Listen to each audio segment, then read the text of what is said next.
ముఖ్యమంత్రి ఎన్ చంద్రబాబు నాయుడు ప్రతి ఎమ్మెల్యేకు నియోజకవర్గ ప్రధాన కేంద్రంలో ప్రత్యేక కార్యాలయం ఏర్పాటు చేస్తామని ప్రకటించారు. ఈ కార్యాలయంలో అధికారులు మరియు నిపుణులు కూడా అందుబాటులో ఉంటారు. దీనిని నోడల్ సెంటర్ గా మారుస్తారు. నాయుడు 26 జిల్లాలోని 175 నియోజకవర్గ ప్రధాన కేంద్రాల్లో ఏర్పాటు చేసిన స్వర్ణాంధ్ర విజన్ యూనిట్లను వర్చువల్ గా ప్రారంభించారు. ఈ సందర్భంగా మాట్లాడుతూ ఆయన తాను 4 దశాబ్దాలుగా పైగా రాజకీయాల్లో ఉన్నానని చెప్పారు. ఎమ్మెల్యే నియోజకవర్గానికి వెళ్లినప్పుడు పార్టీ కార్యాలయం లేదా ప్రభుత్వ గెస్ట్ హౌస్ తప్ప ఎమ్మెల్యే ఉండటానికి వేరే చోటు ఉండదని అన్నారు. స్వర్ణాంధ్ర విజన్ లో భాగంగా ప్రతి నియోజకవర్గ ప్రధాన కేంద్రంలో ఎమ్మెల్యేలకు సొంత కార్యాలయాలు ఉంటాయి. ఆ కార్యాలయంలోని నోడల్ అధికారి మరియు జిల్లా కలెక్టర్ సమస్యలను చర్చించి వాటిని పరిష్కరించేందుకు ప్రయత్నిస్తారు. జ్ఞాన భాగస్వామిగా ఎంపిక చేయబడిన విద్యా సంస్థ కూడా ప్రజల ఫిర్యాదులను పరిష్కరించడంలో తమ అభిప్రాయాలను పంచుకుంటుంది. ఎమ్మెల్యే కార్యాలయంలో ఒక నిపుణుడిని కూడా నియమిస్తారు. ప్రభుత్వం నియమించిన వారందరితో సమన్వయం చేయడం కలెక్టర్ మరియు ఎన్నికైన ప్రతినిధుల బాధ్యత.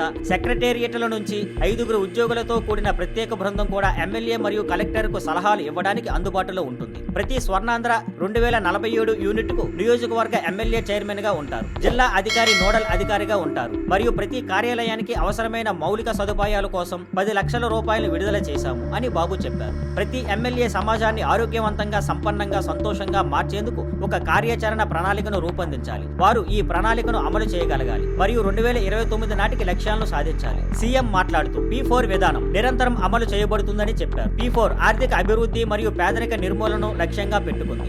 ఎమ్మెల్యేలు తమ సొంత నెట్వర్క్ను నిర్మించుకోవాలి మరియు తమ నియోజకవర్గాల అభివృద్ధికి సహాయపడే జ్ఞాన భాగస్వాములు ఎంచుకోవాలని ఆయన జోడించారు. Thank you for watching. Please like, share and subscribe.